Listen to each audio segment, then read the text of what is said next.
Recipe share. Share a little recipe with Recipe Share. Recipe Share.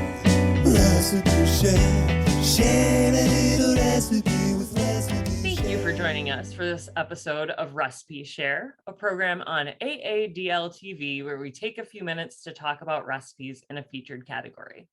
Today's category is One Pot Wonders. I'm Katie, and as usual, I'm joined today by Elizabeth and Beth to tell us about their recipes. So Elizabeth, tell us what you chose today.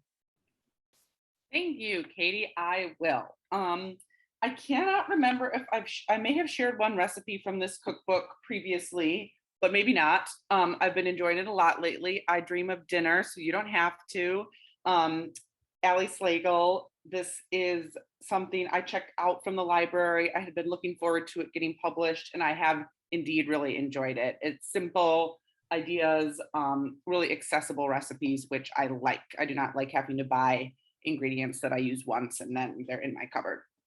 So for the one pot, I did one pan chicken piccata and orzo. Here is what it looks like in the cookbook. I feel like I make recipes like this often because I like, if we're gonna cook meat, it's usually chicken. And this has capers and olives in it, which is, I really like those flavors. So I feel like this is similar to recipes I've shared in the past, but this is what I did. So it's super easy. Basically, you have a pound of boneless, skinless chicken thighs. You cut them into bite-sized or slightly larger pieces. Put them in a bowl with olive oil, salt, pepper, 2 finely grated garlic cloves, and the zest of 1 lemon. And you kind of stir it up to get them coated in that. Then you put them in a skillet in a single layer and let them cook without touching them for 5 to 7 minutes till they get brown on one side. And I messed that up. I did not leave them in for long enough, so they did not get as crispy as they should have. So my advice, if you make this, is to really let them go. I was like nervous they were going to burn anyway, but it ended up being fine. Then you take them out, put them on a plate. You put 2 tablespoons of butter in the same skillet, and you stir in 1 cup of orzo, 1 to 2 tablespoons of capers, some salt, and 2 cups of chicken stock or broth, and bring it up to a simmer and scrape up the brown bits from the chicken that were on the bottom. Add the chicken back in, and there's a minced shallot in there too. Sorry, I missed that. But anyway, add the chicken back in and reduce the heat to low, cover it, and cook until the orzo is fully cooked, 12 to 14 minutes. And then in the meantime, you're cutting up some fresh parsley, and you turn off the heat, add in the juice from the lemon that you zested, let it sit for a couple minutes to absorb, stir in the parsley, and then season to taste with salt and pepper. It was delicious. Oh, I forgot. This recipe doesn't actually call for olives, but I added them. It just calls for capers. I put in olives. One pot, super easy. It was delicious. I have a photo here of what it looked like. This isn't a great photo because I added some parsley on top, so it mostly just looks like a bowl of parsley, but it was really good, really easy. I would have browned the chicken thighs more, like I said, but you really, like, the flavors were great. You get that lemon, and the parsley added that freshness. I thought the olives were a good addition, but you could, the capers were kind of served that purpose too. I'm just opening this back up because she had some suggestions. Oh, you could make it with shrimp instead. You could add spinach or arugula if you wanted more greens. And if you wanted to use a bottle of dry white wine, you could add some before the stock for that flavor. I did not, but you could. So that was it. It was good. It was easy. A recipe that I feel like is very me, my flavors, and pretty foolproof, So I recommend it. Indeed, it was one pot. I will probably be making it again. Honestly, it was great.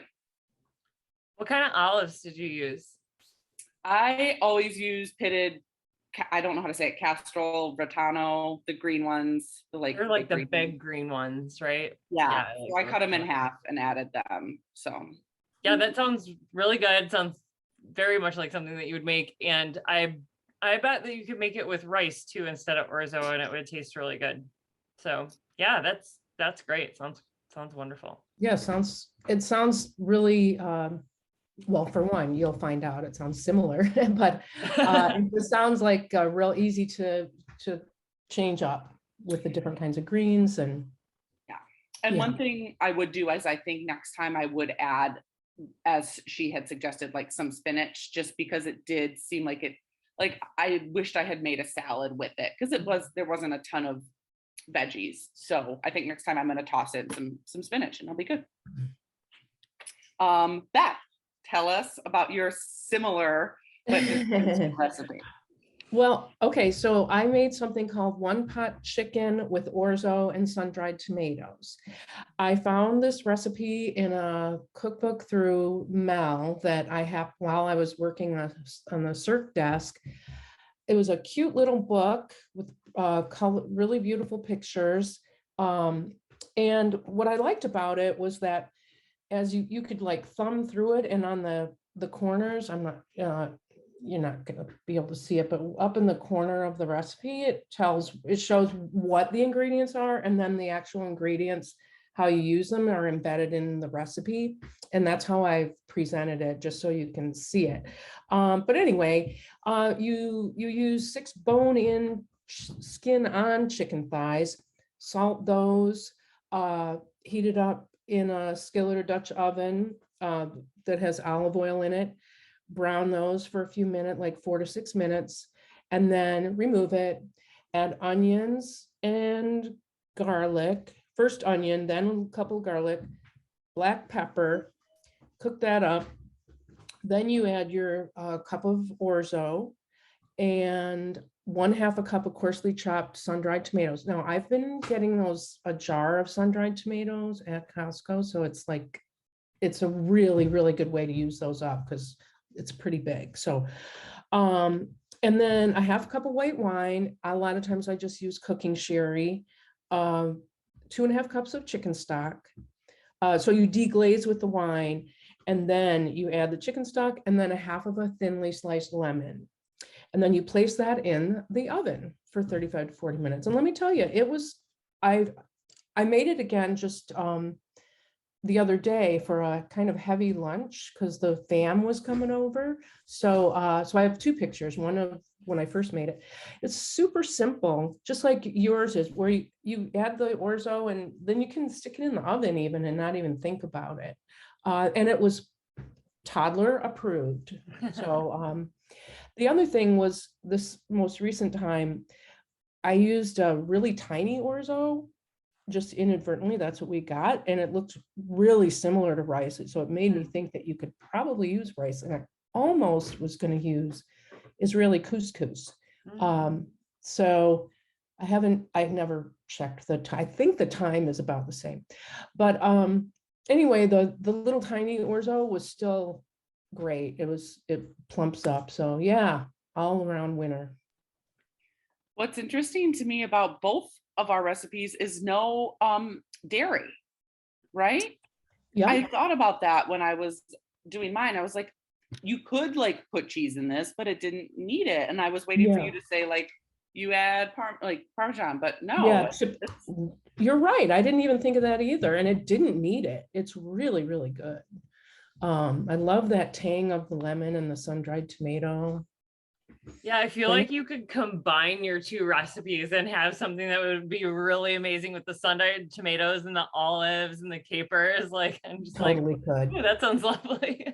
Right. And you could use skinless, boneless, you know, instead of, because I think some people find the skin off-putting, but anyway, nice, super simple kind of thing to make in one pot. So Katie, how about your recipe this week? All right, well, my recipe is totally different. So this is something that I sort of played with all winter long to get it correct in my mind. So it's scalloped potatoes and ham with veg. And I started out trying to make this with like an old Betty Crocker recipe. So I was kind of playing around with some retro recipes and made this, and I was not pleased with it. The potatoes didn't turn out right, and the ham was too chunky, and I thought it needed vegetables, and the cheese was kind of burny. And so like I made this so many different times to kind of address each one of those issues that I don't know that I'll ever eat scalloped potatoes again. But here's a wonderful recipe for them that I can share with you. So it's made in the crock pot. That's your one pot for this recipe. You take 2 pounds of Yukon Gold potatoes and you peel them, and then you thinly slice them. I use a mandolin, and I love my mandolin. I've used ones in the past that are really clunky or dangerous. The one that I have currently is kind of small, and it just, you can go right over the crock pot, and it's really nice, and it's got a little finger guard and everything. So that makes this part of this job pretty easy, actually. So I definitely would never make this without a mandolin, because it's 2 pounds of sliced potatoes. Okay, so then you've got all those in your crock pot. Then in a separate bowl, you take half a cup of chopped white onion, and then a bag of frozen peas and carrots, and then a cup of freshly shredded cheddar cheese. It's got to be freshly shredded or it's not going to melt correctly if you buy the previously shredded stuff. And then you take a cup, which is equivalent to 12 slices of cubed American cheese. And you sort of mix all that mixture together and then put it in your crock pot and mix everything up with the potatoes. And then in another bowl, you're going to mix up flour, half and half, melted butter, garlic powder, salt and pepper. Mix that, whisk that all together, and then pour it over everything else in your crock pot. You cover it and you cook it on low for 5.5 to 6 hours. And you need to check on it periodically and stir it, or the sides will burn.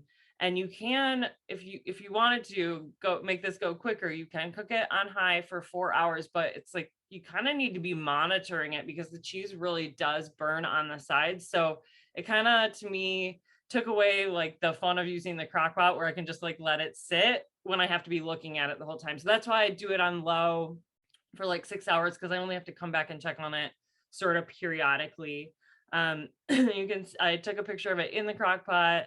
It really doesn't look like anything very special. It's cheesy potatoes with peas and carrots and ham, but it tastes so good. It really is such a wonderful, like, comforting food for the winter. It really just warms up your belly, and I really did enjoy getting it to be just right. I'm sure by the time it gets cold again, I'll be ready to eat this, but I do suggest it as a wonderful comfort food in your crock pot.